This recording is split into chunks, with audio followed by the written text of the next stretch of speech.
In the top stories, ECHO files court challenge over copyright regulations. Haiti and Cuba among countries affected by new U.S. travel ban, and Trump suspends foreign student visas at Harvard.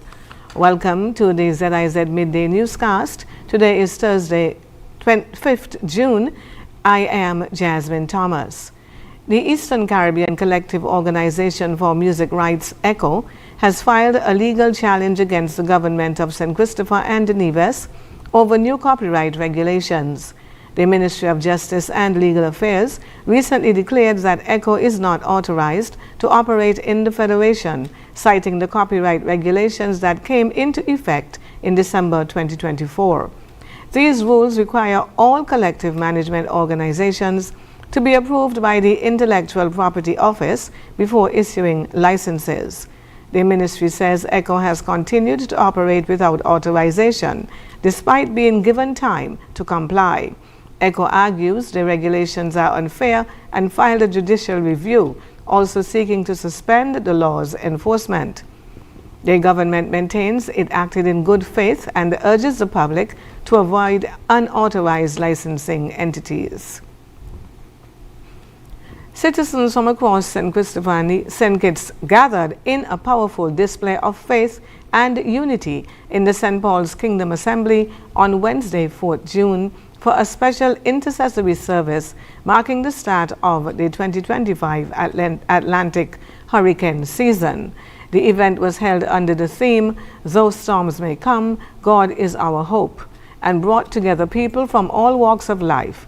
Organized by the Ministry of Ecclesiastical and Faith-Based Affairs, the service was a collaborative effort with the National Emergency Management Agency NEMA, the St. Kitts Christian Council, the Evangelical Association, and the St. Kitts Seventh-day Adventist Church. The intercessory service sought divine mercy and protection as the nation faces what forecasters have predicted will be a particularly active hurricane season.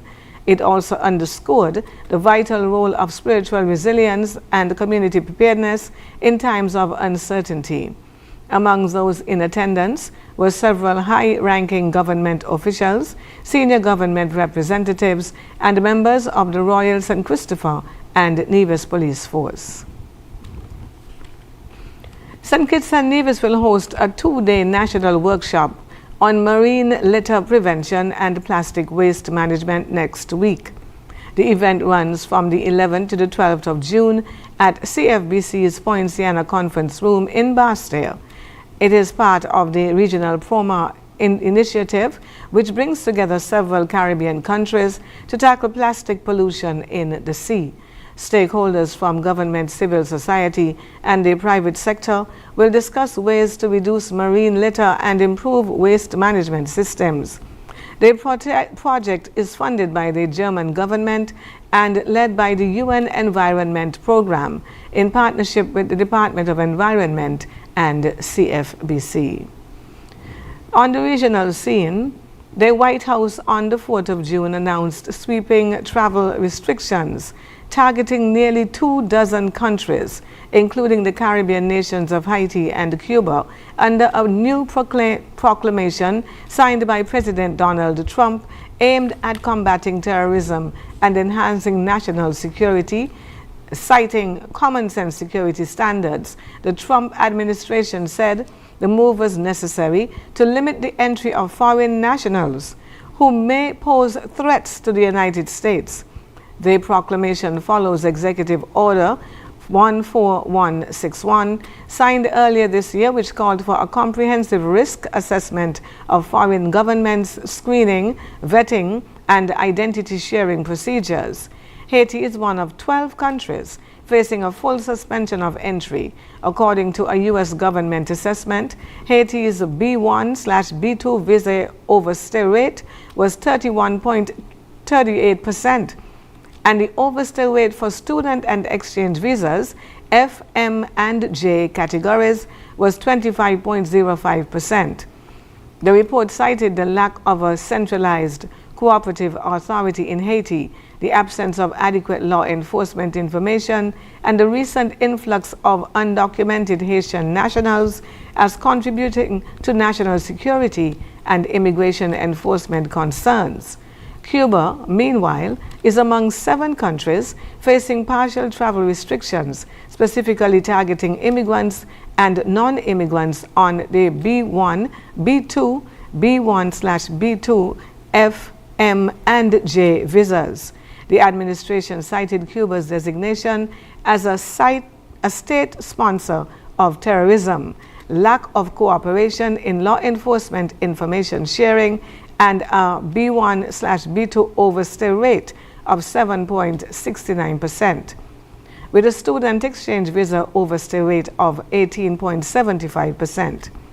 In addition to Haiti and Cuba, the Caribbean and African nations of Chad, Equatorial Guinea, the Republic of Congo, Eritrea, and Burundi, along with Laos, Sierra Leone, Togo, Venezuela, and others are affected by either full or partial restrictions. The travel ban takes effect on Monday, 9th June, according to media reports. On the international scene, Donald Trump has suspended for an initial 6 months the entry of foreign students seeking to study or participate in exchange programs at Harvard University. The U.S. President issued a proclamation on Wednesday citing national security concerns and declaring it detrimental to U.S. interests to continue allowing foreign students at the institution. Harvard has responded by calling the order retaliatory and emphasized it would continue to protect its international students, according to Reuters news agency. Trump's announcement is further escalation of an ongoing legal row with one of the U.S.'s most prestigious universities after Harvard refused to yield to a series of White House demands in April. Wednesday's order comes after a judge blocked the Department of Homeland Security from banning international students at Harvard in a ruling last week. Trump's proclamation accused Harvard of developing intensive entanglements with foreign countries and continuing to flout the civil rights of its students and faculty. And now for the weather. Present weather is fair with showers in the vicinity. Winds are gentle from a northerly direction. Seas are 1 to 1.5 meters or 3 to 5 feet. The weather forecast for today predicts partly sunny skies with a 40% or moderate chance of showers. Tonight will be partly cloudy with a 10% or slight chance of passing showers. Sunset today will be at around 6:45. Sunrise tomorrow morning at around 25 minutes before 6.